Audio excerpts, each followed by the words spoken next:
The faith K drama episode 13 ఈ విధంగా మొదలవుతుంది. ఇంకా చాయంగు అక్కడే ఉండి హంతకులని, అలాగే తనపై దాడి చేయడానికి వచ్చిన కిచిలు సైనికుల్ని అందరినీ చంపేస్తాడు. ఇంకా నెక్స్ట్ ఎన్సు డేకోంగ్ ఇచ్చిన డైరీని తీసుకుని అతనితో, ఇదిగో చూడు, నీకు దీన్ని ఆ కిచులు ఇచ్చి పంపించాడు కదా, అంటే నువ్వు అతని మనిషివే కదా, ఆ పిచ్చి కిచులు నీ ద్వారా నాకు ఈ డైరీని ఇచ్చి పంపిస్తున్నాడంటే దానికి ఏదో కారణం ఉండే ఉంటుంది, ఏదో ఒకటి చెప్పే ఉంటాడు, అదేంటో చెప్పు అని అంటుంది. ఆ మాటలకు డేకోంగ్ నవ్వి, ఇదిగో చూడు హెవెన్ డాక్టర్, ఆ పిచ్చి కిచులు నాకేం చెప్పలేదు, పైగా దీన్ని నీకివ్వమని ఆ కిచులు ఏం నాతో చెప్పలేదు అని ఆ డైరీని ఎన్సు దగ్గర నుంచి ఆ డేకోంగ్ లాక్కొని, ఆ కిచులు నాతో ఏం చెప్పాడంటే ఈ డైరీ నా దగ్గర ఉందని తెలిస్తే నువ్వు నాతో వస్తావని చెప్పాడు. ఇంతకీ ఈ బుక్ ఏంటి హెవెన్ డాక్టర్, ఇందులో ఏముంది అని అంటాడు.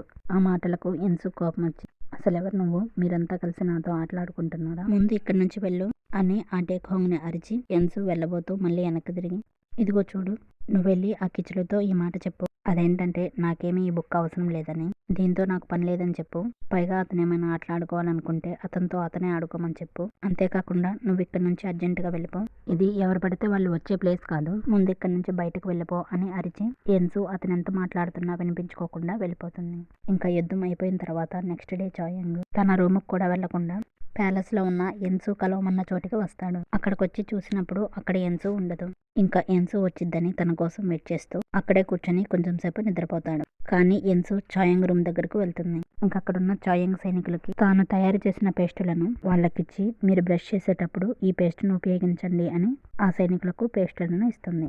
ఈలోగా చాయంగ్ అక్కడికి వస్తాడు. తన సైనికులను చూసి వాళ్ళతో, ఏం చేస్తున్నారు మీరు ఇక్కడ అని అరుస్తాడు. అప్పుడు ఆ సైనికులు అలాగే ఎన్సు చాయంగ్ ని చూసి చాలా సంతోషపడతారు. ఇంకా సైనికులందరూ, ఇదిగో చూడు కెప్టెన్, మా డ్యూటీ అయిపోయింది, అందుకే మేము ఇక్కడ ఉన్నామని చెప్తారు. ఇంకా చాయంగ్ వాళ్ళను అరుస్తాడు, అదేంటి సైనికులారా, మీ పని అయిపోతే కాసేపు రెస్ట్ తీసుకోవడమో లేదా కొన్ని ఎక్సర్సైజులు చేయడమో చేయాలి, కానీ ఇక్కడ కూర్చున్నారేంటి అని అరుస్తాడు. దాంతో ఆ సైనికులందరూ అక్కడి నుంచి వెళ్ళిపోతారు. ఇంకా చాయంగ్ ఎన్సును కూడా, నువ్వు రాణి రూమ్ దగ్గర ఉండాలి కదా హెవెన్ డాక్టర్, వెళ్ళిపో అని అంటాడు. ఇంకా ఎన్సు మాత్రం, నీ రూమ్ అక్కడేనంట కదా చాయంగ్, పద నీ రూమ్కి వెళ్దాం అని అంటుంది. ఇంకా చాయంగ్ తన చేతికి ఉన్న దెబ్బను దాచిపెడతాడు. ఇంకప్పుడు ఎన్సు దాన్ని చూసి, ఒకసారి చేతిని చూడనివ్వు అని అంటుంది. కానీ చాయంగ్ ఇవ్వడు. ఇంకా ఎన్సు, సరే సరే నీ రూమ్ను చూడాలి రా చాయంగ్ అని తీసుకెళ్తుంది. ఆ విధంగా ఎన్సు చాయంగ్ రూమ్కి వచ్చి అంతా చూస్తుంది. ఇంకా వెంటనే ఎన్సు చాయంగ్ ని అక్కడ కూర్చోమని చెప్తుంది. ఇంకా చాయంగ్ మాత్రం, నువ్వు ఇక్కడ నుంచి వెళ్ళు హెవెన్ డాక్టర్, నేను రాజుగారిని కలవడానికి వెళ్ళాలి అని చెప్తాడు. అప్పుడు ఎన్సు గట్టిగా అరిచి, నువ్వు ఇక్కడికి వచ్చి కూర్చో చాయంగ్ అని చాయంగ్ చేతిని చూస్తుంది. ఇంకా చెయ్యి అంతా గాయమై ఉంటుంది. ఇంకా ఎన్సు వెంటనే చాయంగ్తో, నేను ఇప్పుడు చేతికి కొన్ని కుట్లు వేస్తాను చాయంగ్, నా దగ్గర ఎనస్థీషియా కూడా లేదు, కాకపోతే కొంచెం నొప్పిగా ఉంటుంది, నువ్వు ఓర్చుకోగలవా అని అంటుంది. ఇంకా ఆ మాటకు చాయంగ్, ఓర్చుకుంటాను, కుట్లు వేయి అని అంటాడు. ఇంకా ఎన్సు డాక్టర్ జాంగ్మిన్ తయారు చేసిన మెడిసిన్ తో గాయాన్ని కడిగి ఆ చేతికి కుట్లు వేస్తుంది. ఇంకా చాయంగ్ నొప్పినంతా ఓర్చుకుంటాడు. ఇంకా ఎన్సు, ఆ హంతకులు ఏమయ్యారు చాయంగ్ అని అడుగుతుంది. అప్పుడు చాయంగ్, వాళ్ళందరూ చనిపోయారు అని అంటాడు.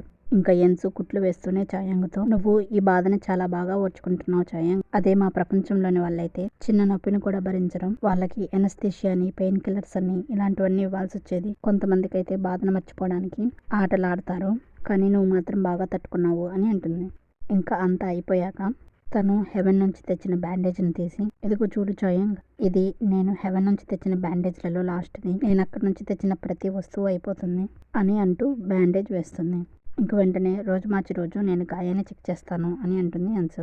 ఇంకప్పుడు చాయంగ్, ఇదిగో చూడు హెవెన్ డాక్టర్, నేను మా సైనికుల్లో ఒకడిని ఆ హెవెన్ డోర్ దగ్గర ఉండమని చెప్పి పంపించాను, అతన్ని ప్రతిరోజు హెవెన్ డోర్ చెక్ చేయమని చెప్పాను, అది ఒకవేళ ఓపెన్ అయితే మనకు తెలిసిపోతుంది, అంతేకాకుండా కొన్ని రోజుల్లో నువ్వు ఆ హెవెన్ డోర్ చుట్టుపక్కల ఎక్కడో ఒక చోట ఉండేలా ఏర్పాటు చేస్తాను, అప్పుడు నీకు కూడా ఆ డోర్ దగ్గరికి వెళ్ళడానికి ఈజీగా ఉంటుంది అని అంటాడు. అందుకు ఎన్సు సరే అని అంటుంది. ఇంకా ఎన్సు, సరే నేను వెళ్తున్నాను చాయంగ్ అని చెప్పి వెళ్తూ తన కాలుని కుంటుతూ వెళ్తుంది. ఇంకప్పుడు చాయంగ్, నీ కాలికి ఏమైంది, దెబ్బ తగిలిందా అని అంటాడు. ఇంకా ఎన్సు, లేదు నా కాలికి ఏం కాలేదు, కానీ నువ్వు నా కాలికి కట్టావు కదా కత్తిని, అది చాలా బరువుగా ఉండడం వల్ల ఇలా నడుస్తున్నాను అని చూపిస్తుంది. ఇంకా ఎన్సు ఈ ప్రపంచంలో ఇన్ని బాధలు పడుతున్నందుకు చాయంగ్ కూడా బాధపడతాడు. ఇంకా ఎన్సు చాయంగ్ రూమ్ దగ్గర నుంచి బయటకు వచ్చి సరదాగా తోటలోనికి వెళ్తుంది.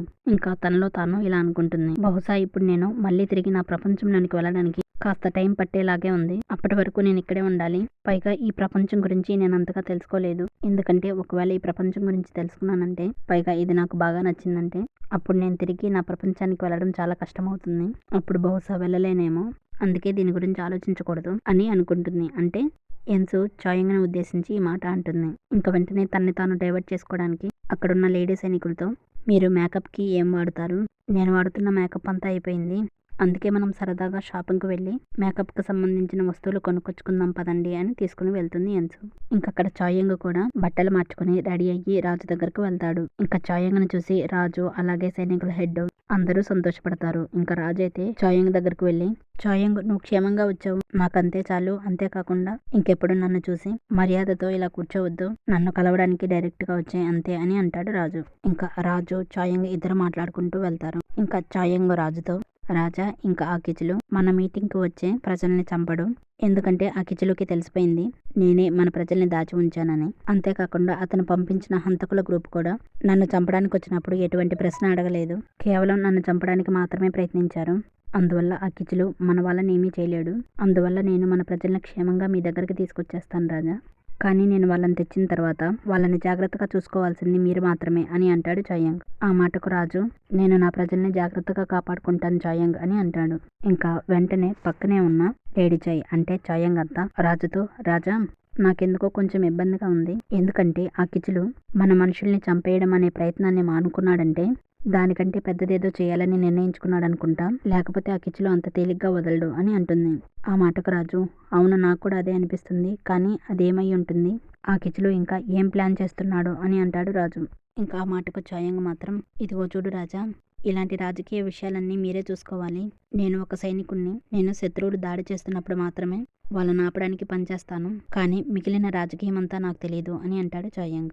ఇంకప్పుడు చాయంగ్ మాటలకు రాజు నవ్వుతాడు. సరేలే చాయంగ్ అని కూడా అంటాడు. అనుకున్నట్లుగానే ఆ కిచులు ఆ కొత్తగా వచ్చిన డేక్హోంగ్ తో మాట్లాడతాడు. ఏంటి డేక్హోంగ్, నువ్వు ఇప్పుడే ఆ హెవెన్ డాక్టర్ని కలిసి వచ్చావు కదా, తను ఎలా ఉంది అని అంటాడు. అందుకు ఆ డేక్హోంగ్, ఇదిగో చూడు కిచులు, ఆ హెవెన్ డాక్టర్ చూడడానికి చాలా సరదాగా ఉంది అని అంటాడు. ఇంకా డేక్హోంగ్ వెంటనే, ఏంటి కిచులు, ఆ హెవెన్ డాక్టర్ ఎలా ఉందో చూడడానికి నన్ను అక్కడి నుంచి ఇక్కడికి పిలిపించావా అని అడుగుతాడు. ఆ మాటకు కిచులు, అంతేకాదు నువ్వు నాకు చేయాల్సిందల్లా ఆ హెవెన్ డాక్టర్ని నా దగ్గరికి తీసుకురావడమే డేక్హోంగ్, ఎందుకంటే ఆ రాజు హెవెన్ డాక్టర్ని ఇక్కడికి తీసుకురావడానికి ఒప్పుకోవడం లేదు, అందుకే నువ్వే ఎలాగైనా తనని నా దగ్గరికి తీసుకురావాలి అని అంటాడు. ఇంకా ఆ డేక్హోంగ్, ఇంకా ఏం కావాలి కిచులు అని అంటాడు. ఇంకప్పుడు కిచులు, చాయంగ్ని చంపాలి, ఆ చాయంగ్ అంటే ఎవరో కాదు, అతను ఉదాల్చి సైనికులకి కెప్టెను, అతనే ఆ హెవెన్ డాక్టర్ని కాపాడుతూ వస్తున్నాడు, అతన్ని ఎలాగైనా చంపేసేయాలి అని అంటాడు కిచులు. ఇంకప్పుడు డేక్హోంగ్, మరి అతన్ని చంపేసేయచ్చు కదా, ఎందుకు ఆలస్యం చేస్తున్నావు అని అంటాడు. ఆ మాటకు కిచులు నవ్వి, నేను త్వరలోనే అతన్ని ఎలాగైనా చంపేస్తానులే, కానీ దానికంటే ముందు నాకు ఒకటి కావాలి, అదేంటంటే ఆ హెవెన్ డాక్టర్ మనసు, నాకు కావాల్సింది ఆ హెవెన్ డాక్టర్ మనసు అని అంటాడు కిచులు. ఆ మాటకు డేక్హోంగ్ నవ్వి, ఏంటి హెవెన్ డాక్టర్ హార్టా, అంటే హెవెన్ డాక్టర్ మనసా నీకు కావాల్సింది అని బాగా నవ్వుతాడు. ఇంకప్పుడు కిచులు, అవును డేక్హోంగ్, నేను చెప్పేది విను, ఆ హెవెన్ డాక్టర్ ఈ మన ప్రపంచంలోనిది కాదు, తన బ్రెయిన్లో ఉన్న విషయాలన్నీ నాకు చెప్పాలంటే తన హార్ట్ని నాకు ఇస్తే గానీ అప్పుడు తను కరెక్ట్గా చెప్పదు, ఎందుకంటే నేను తన్ని ఎన్నో రకాలుగా టెస్ట్ చేశాను, ఎన్ని ప్రయత్నాలు చేసినా నాకు తనేం చెప్పలేదు, అందువల్ల ఇప్పుడు తన హార్ట్ని గెలుచుకుంటేనే అది సాధ్యమవుతుంది అనిపిస్తుంది అని అంటాడు కిచులు. ఇంకప్పుడు డేక్హోంగ్, అయితే నన్ను ఆ హెవెన్ డాక్టర్ హార్ట్ని తెమ్మని అడుగుతున్నావా, అదేనా నీకు కావాల్సింది కిచులు అని అంటాడు. ఆ మాటకు కిచులు, అవును డేక్హోంగ్, నువ్వు గనక తన హార్ట్ని తెచ్చిస్తే నేను నీకు ఏం కావాలన్నా చేస్తాను అని అంటాడు కిచులు. ఇంకప్పుడు డేక్హోంగ్ మాత్రం, సరే కిచులు, ఒకవేళ తన్ని ఇప్పుడు ఒప్పించి తీసుకొచ్చాననుకో, నువ్వు తన నుంచి ఏం తీసుకుంటావు అని అడుగుతాడు. ఇంకా కిచులు మాత్రం, నాకు కావాల్సింది ఆ హెవెన్ డాక్టర్, ఆ హెవెన్ డాక్టరే కావాలి, అంతేగాని తన నుంచి నాకేం అవసరం లేదు అని అంటాడు. ఇంకా కిచులు మాటకు ఆ డేక్హోంగ్ నవ్వుకుంటూ అక్కడి నుంచి వెళ్ళిపోతాడు. ఇంకక్కడ చాయంగ్ మీటింగ్కి వస్తున్న ప్రజల్ని ఎలా కాపాడాలో తన సైనికులకి ట్రైనింగ్ ఇస్తూ ఉంటాడు. నెక్స్ట్ చాయంగ్ ఆ సూలిబంగ్ గ్రూప్ వాళ్ళ దగ్గరికి వెళ్ళి కూర్చుంటాడు. ఇంకా చాయంగ్ వాళ్ళతో సీక్రెట్గా మీ దగ్గర ఉన్న రాజు మనుషుల్ని క్షేమంగా పంపించండి అని అంటాడు. అంటే చాయంగ్ కొంతమంది మనుషుల్ని వీళ్ళ దగ్గర దాచి ఉంచారని అర్థం. ఇంకా చాయంగ్ ఆ మాట చెప్పి అక్కడి నుంచి వెళ్తూ ఉన్నప్పుడు డేమనా పరిగెత్తుకుంటూ వచ్చి, కెప్టెన్, ఆ హెవెన్ డాక్టర్ ఇక్కడే ఉంది, తను ఆ మొక్కల వీధిలో షాపింగ్ చేస్తూ ఉంది అని అంటాడు. అప్పుడు చాయంగ్, మరి తనతో లేడీ సైనికులు ఎవరు లేరా అని అడుగుతాడు. ఆ ఉన్నారు కెప్టెన్ అని అంటాడు డేమనా. ఇంకా చాయంగ్, సరే పద వెళ్దాం అని అంటాడు డేమనాథ్. ఈ లోపల వీళ్ళ మాటలు విని సులిబంగ్ గ్రూప్ హెడ్ వాళ్ళు అక్కడి నుంచి వెళ్ళిపోతారు. ఇంకా ఎన్సు అక్కడ షాపింగ్ చేస్తూ ఉంటుంది. ఇంకా ఎన్సు తనకు ఉపయోగపడే వస్తువులన్నిటినీ కొంటూ ఉంటుంది. ఈలోగా సులిబంగ్ గ్రూప్ హెడ్ లోని అమ్మాయి అక్కడికి వచ్చి ఎన్సుతో, నీకేం కావాలో తీసుకో, నేను దీన్ని నీకు ఫ్రీగా ఇస్తాను అని అంటుంది. ఈలోగా సులిబంగ్ సోలిబాంగ్ గ్రూప్ హెడ్ కూడా వచ్చి ఎన్సోతో నీకేం కావాలో అవి ఫ్రీగా తీసుకో అని అంటూ ఉంటాడు. ఇంకా ఆ లేడీ సైనికులు వీళ్ళెవరో తెలియక వీళ్ళు దొంగలేమో అని అనుకుంటారు. ఇంకా ఎన్సు వీళ్ళని చూసి భయపడుతూ ఉంటుంది. ఈలోగా చాయంగ్ అక్కడికి వస్తాడు. ఇంకా చాయంగ్ వాళ్ళతో ఏం జరుగుతుంది ఇక్కడ అని అంటాడు. ఇంకా ఎన్సు చాయంగ్ను చూసి చాలా రిలీఫ్ ఫీల్ అవుతుంది. ఇంకా ఎన్సు చాయంగ్కి వాళ్ళని చూపించి ఏమీ లేదు చాయంగ్, వీళ్ళు నన్ను భయపడుతున్నారు అని అంటుంది. ఇంకా ఆ సోలిబాంగ్ గ్రూప్ వాళ్ళు మాత్రం చాయంగ్ను చూసి చాయంగ్ ఈ హెవెన్ డాక్టర్ చూడడానికి చాలా బాగుంది అని అంటారు. అంటే వీళ్ళు ఎన్సుని ఇప్పుడే మొదటిసారి చూడడం కాబట్టి తను ఎలా ఉంటుందో చూడడానికి ఇక్కడికి వస్తారు. ఇంకా నెక్స్ట్ ఎన్సు అలాగే చాయంగ్ ఇద్దరు షాపింగ్ చేసి వస్తూ మాట్లాడుకుంటూ వస్తారు. ఎన్సు చాయంగ్తో ఇదిగో చూడు చాయంగ్, నేను ఇక్కడున్న వస్తువులు ఉపయోగించి సోపులు అలాగే మేకప్లు తయారు చేస్తాను. వాటిని తయారు చేసి ఫస్ట్ టైం అందరికీ ఫ్రీగా ఇస్తాను. ఒకసారి అందరూ వాటిని ఉపయోగించడం జరిగిందంటే అప్పుడు అవి అందరికీ నచ్చుతాయి. ఆ తర్వాత నుంచి వాళ్ళకి కావాలంటే అప్పుడు నా దగ్గర నుంచి కొనుక్కొని వెళ్లాల్సిందే. అప్పుడు నాకు చాలా డబ్బులు వస్తాయి అని అంటుంది. అప్పుడు చాయంగ్ అంటే ఏంటి హెవెన్ డాక్టర్, నువ్వు బాగా డబ్బులు సంపాదించాలనుకుంటున్నావా అని అంటాడు. అప్పుడు ఎన్సు అవును చాయంగ్, నేను ముందు పెద్ద పెద్ద కుటుంబాలకి నా వస్తువులను అమ్ముతాను. అప్పుడు నేను అందరికంటే రిచ్ అయిపోతాను అని అంటుంది. ఇంకా ఎన్సు మాటలకు చాయంగ్ నవ్వుతాడు. ఇంకా చాయంగ్ అలా ఎన్సు మాటలకు నవ్వుతూ వెళ్ళడాన్ని ఆ సోలిబాంగ్ గ్రూప్ వాళ్ళు చూసి ఇన్ని సంవత్సరాలకి ఇప్పుడు చాయంగ్ నవ్వుతున్నాడు, తను ఇప్పుడు జీవించి ఉన్న వ్యక్తిలా నవ్వుతున్నాడు, నాకు చాలా సంతోషంగా ఉంది అని అనుకుంటూ ఉంటారు. ఆ విధంగా ఎన్సు చాయంగ్ వస్తూ ఉన్నప్పుడు ఎన్సు దగ్గరికి ఆ డేఖాంగ్ వస్తాడు. ఇంకా డేఖాంగ్ ఎన్సుతో అరే హెవెన్ డాక్టర్, నువ్వు ఎక్కడున్నావా, ఏంటి షాపింగ్కి వచ్చావా అని అంటాడు. ఇంకప్పుడు చాయంగ్ ఏంటి హెవెన్ డాక్టర్, ఇతను ఎవరో నీకు తెలుసా అని అంటాడు. ఇంకప్పుడు ఎన్సు ఇతను మన రాజుగారి అంకుల్ అంట, నాకంతే తెలుసు చాయంగ్ అని అంటుంది. ఇంకా చాయంగ్ రాజుగారి అంకుల్ అని తెలియగానే డేఖాంగ్ కి నమస్కారం చేస్తాడు. ఇంకా డేఖాంగ్ చాయంగ్తో అయితే ఈ హెవెన్ డాక్టర్ ని కాపాడుతున్న ఉదాల్చి సైనికుడు వినుబేనన్నమాట అని అంటాడు చాయంగ్ని చూసి. ఇంకా డేఖాంగ్ ఎన్సుతో ఇదిగో చూడు హెవెన్ డాక్టర్, నేను చాలా రోజుల తర్వాత ఈ ఊరు వచ్చాను కాబట్టి నేను కూడా షాపింగ్ చేద్దామని ఇటు వచ్చాను. అందువల్ల పద మన ఇద్దరం కలిసి షాపింగ్ చేద్దాం అని అంటాడు. ఇంకా ఎన్సు డేఖాంగ్తో నా షాపింగ్ అయిపోయింది, ఇప్పుడు నేను ఇంటికి వెళ్ళిపోతున్నాను అని చాయంగ్ని తీసుకుని అక్కడి నుంచి వెళ్ళిపోతుంది ఎన్సు. ఇంకా డేఖాంగ్ చాలా కోపంగా ఎన్సుని చూస్తాడు. అలా వెళ్తున్నప్పుడు చాయంగ్ డేఖాంగ్ చుట్టుపక్కల తిరుగుతున్న కిచ్లు మనుషుల్ని అంటే సామ్హేని అలాగే ఎంజాని చూస్తాడు. దాంతో చాయంగ్కి అర్థమవుతుంది ఈ డేఖాంగ్ కిచ్లు మనిషి అని. తర్వాత చాయంగ్ ఎన్సుని ప్యాలెస్ కి తీసుకుని వస్తాడు. ఇంకా చాయంగ్ డేమనాతో డేమనా నువ్వు వెళ్ళి నా అత్త లేడీ చాయ్తో ఈ విషయం చెప్పిరా, అదేంటంటే ఆ డేఖాంగ్ కిచ్లు వాళ్ళ ఇంట్లో ఉంటున్నాడని చెప్పిరా అని పంపిస్తాడు. ఇంకా డేమనా వెళ్ళిన తర్వాత చాయంగ్ ఎన్సుని గట్టిగా అరుస్తాడు. అదేంటంటే ఏంటి హెవెన్ డాక్టర్, ఆ డేఖాంగ్ ని నువ్వెప్పుడు కలిసావు, ఆ విషయం నాతో ఎందుకు చెప్పలేదు అని అంటాడు. ఆ మాటకు ఎన్సు 2 రోజుల క్రితం కలిశాను, అది కూడా అతను మన ప్యాలెస్ దగ్గరకు వచ్చాడు, కానీ ఈ విషయం నీకెందుకు చెప్పలేదంటే అని ఆలోచిస్తూ ఏం మాట్లాడకుండా ఉంటుంది ఎన్సు. ఇంకా ఎన్సు సమాధానం చెప్పకపోవడంతో చాయంగ్ పక్కనే ఉన్న లేడీ సైనికులకు ఇదిగో చూడండి, ఇక మీదటి నుంచి ఈ హెవెన్ డాక్టర్ ఎవరిని కలిసినా ఏం చేసినా నాతో చెప్పండి, ఏది దాచకుండా నాతో చెప్పండి అని అంటాడు. ఇంకా అప్పుడు ఎన్సు కోపం వచ్చి ఏంటి చాయంగ్, వాళ్ళని ఎందుకు చెప్పమంటున్నావు, 1 నిమిషం ఆగు అని అంటుంది. ఇంకా చాయంగ్ కోపంగా ఇదిగో చూడు హెవెన్ డాక్టర్, నువ్వే నాతో చెప్పావు మన ఇద్దరం పార్ట్నర్స్ అని, మన ఇద్దరికి ఒకరి గురించి ఇంకొకరికి తెలియాలని చెప్పావు, మన ఇద్దరం ఇలాగే ఉండాలని చెప్పావు కదా, మరి ఇప్పుడు ఏమైంది, ఇతని గురించి నాతో ఎందుకు చెప్పలేదు అని అంటాడు. ఇంకా ఎన్సు ఎందుకంటే అతను రాజుగారికి అంకుల్ కదా అని చెప్పలేదు అని అంటుంది.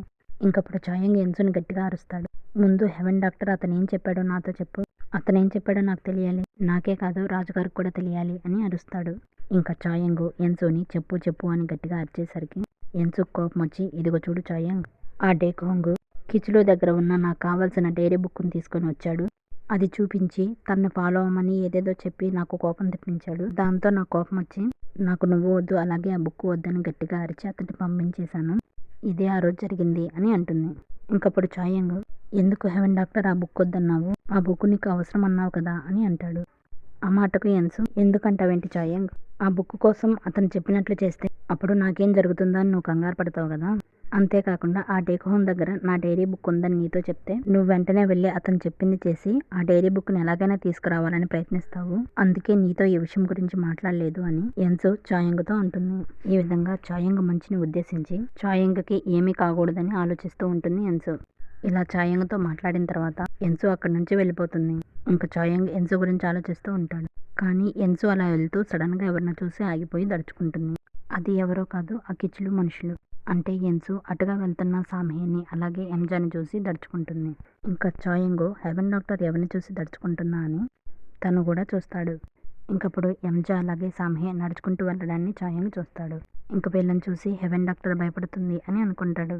అనుకున్నట్టుగానే డేమన్న లేడీ చాయ్ దగ్గరకు వచ్చి సీక్రెట్గా లేడీ చాయ్ చెవులో చాయంగ్ చెప్పిన మాటను చెప్పి వెళ్తాడు.